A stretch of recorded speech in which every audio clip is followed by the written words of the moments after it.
আসসালামু আলাইকুম ওয়া রাহমাতুল্লাহি ওয়া বারাকাতুহু। বর্তমানে আমরা যে সময়ে বসবাস করতেছি, সময়টি একটি জটিল সময়।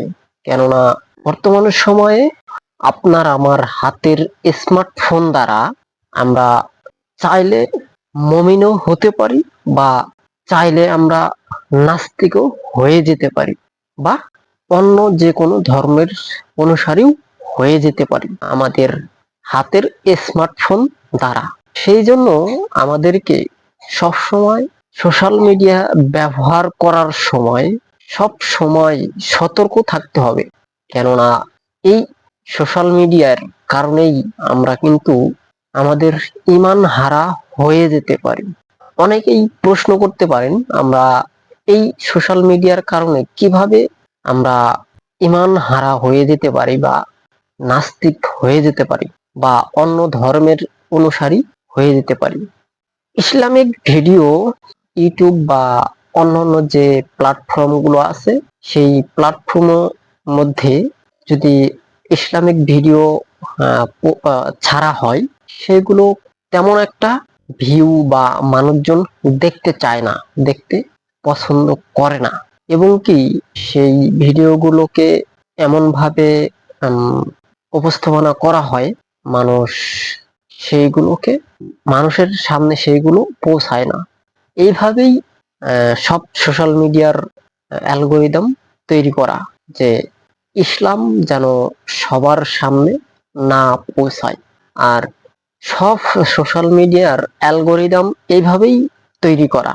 আর অন্য যে ধর্মের যত ভিডিও আছে বা নাস্তিকদের যত ভিডিও আছে, তারা এমন ভাবে এমন টাইটেল বা এমন এমন থাম্বনেল ব্যবহার করে মানুষকে আকর্ষণীয় করে তোলে।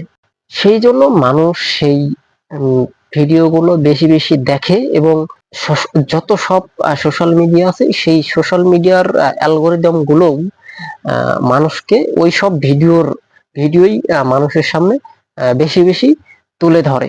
সেই জন্য আমাদেরকে সবসময় সতর্ক থাকা অতীব জরুরি।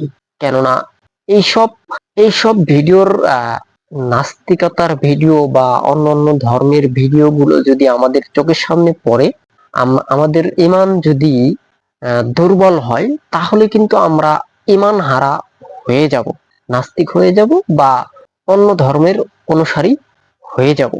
এই জন্য আমরা যারা মুসলিম, যাদের ঈমান অল্প, যাদের ঈমান তত একটা মজবুত নয়, আমরা যারাই এরকম আছি না কেন, যে বা যাহারাই এরকম যাদের ঈমান অত মজবুত নয়, তারা যেন এইসব ভিডিও থেকে দূরে থাকে।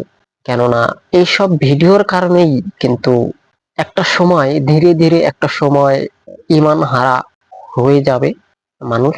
এবং ঈমান হারা হতে হতে সে হয়তোবা নাস্তিক বা অন্য যে কোনো ধর্মের অনুসারী হয়ে যাবে।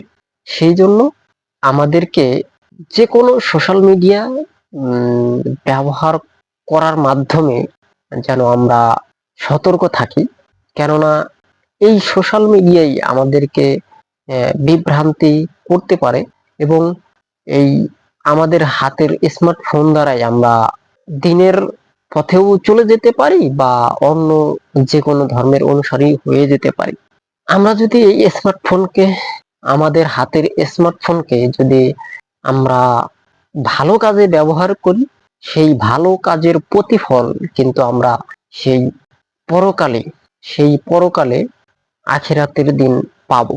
আর যদি আমরা এই আমাদের হাতের স্মার্টফোনকে ভালো কাজে ব্যবহার না করে অন্য যে কোনো খারাপ কাজে ব্যবহার করি, তবে সেই কাজের প্রতিফলও কিন্তু আমরা সেই আখিরাতে পাবো। এই জন্য আমরা প্রত্যেকেই, যেই স্মার্টফোন ব্যবহার করি না কেন, আমরা আমাদের হয়তোবা ঈমান মজবুত নয়, তবুও আমাদের প্রচেষ্টা থাকতে হবে এইসব নাস্তিকদের ভিডিও থেকে দূরে থাকা। কেননা একটা ভিডিও দেখলে পরবর্তীতে সব ওইরকম ভিডিওই আসবে। সব সোশ্যাল মিডিয়ার অ্যালগোরিদম ওইভাবে তৈরি করা, যে যে ভিডিও দেখে সেই সেই সেই মোবাইল ফোনে সেই ভিডিওই আহ, বারবার উপস্থাপনা করা হয়।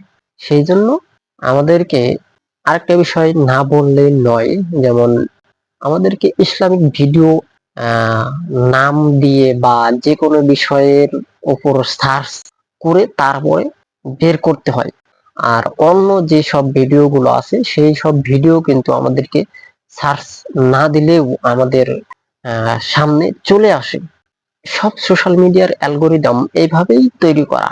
এই জন্য আমাদেরকে সব সময় সতর্ক হয়ে ভালো ভালো উম, কাজ করতে হবে এবং ভালো কাজের উদ্বুদ্ধ থাকতে হবে।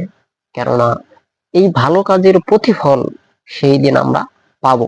যাই হোক, সবাইকে ভালো থাকার আহ শুভেচ্ছা জানিয়ে যেন আল্লাহ তাআলা সবাইকে খাঁটি মজবুত ঈমান ধরে রাখার তৌফিক দান করে, ভালো কাজ করার তৌফিক দান করে, এই দোয়া রেখে, এবং আলোচনাগুলো যদি কোনো উপকারী মনে হয় অবশ্যই অনুরোধ থাকবে চ্যানেলটিকে সাবস্ক্রাইব করার জন্য। ভালো থাকবেন, সুস্থ থাকবেন।